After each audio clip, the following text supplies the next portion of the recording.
गोवा के एक छोटे से गांव में आरव नाम का एक लड़का अपने पिता के साथ मछलियां पकड़कर गुजारा करता था। बचपन से ही समुद्र उसका साथी था। उसका सपना था एक दिन बड़ा नाविक बनने का, लेकिन गरीबी और जिम्मेदारियों ने उसके सपनों को मछली जाल में उलझा दिया। वहीं पास के नौसेना कैंप में एक अमीर और प्रतिष्ठित नौसेना अधिकारी की बेटी नैना अपने पिता के साथ रहती थी। नैना पढ़ी लिखी, आत्मनिर्भर और बेहद संवेदनशील लड़की थी। उसे समुद्र से बेहद प्यार था और वह अक्सर अकेले बीच पर बैठकर लहरों से बातें किया करती। एक दिन जब नैना बीच पर टहल रही थी, उसका पैर फिसल गया और वह पानी में गिर पड़ी। लहरें तेज थीं और वह बहने लगी। तभी आरव ने उसे देखा और बिना कुछ सोचे समुद्र में कूद पड़ा। उसने नैना को बचा लिया।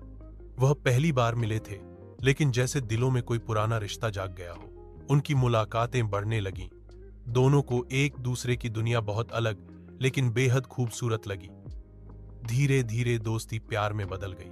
जब नैना के पिता को इस रिश्ते की खबर लगी तो उन्होंने गुस्से में कहा, मेरी बेटी एक मछुआरे से शादी करेगी? यह कभी नहीं हो सकता। उन्होंने नैना को धमकी दी कि अगर उसने आरव से रिश्ता रखा तो वह उसे हमेशा के लिए भेज देंगे।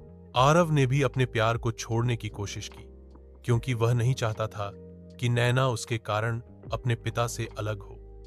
मगर दोनों की आंखों में वही दर्द, वही प्यार झलकता रहा। एक दिन समुद्र में भारी तूफान आया। कई नावें डूब गईं। नैना के पिता उस दिन समुद्री दौरे पर थे और उनकी नाव संकट में फंस गई। गांव में खबर फैली कि अधिकारी की नाव का संपर्क टूट गया है। आरव बिना किसी डर के समुद्र में कूद पड़ा। वह जानता था कि यह जीवन और मृत्यु का खेल है, मगर प्यार और इंसानियत उससे ज्यादा बड़ी थी।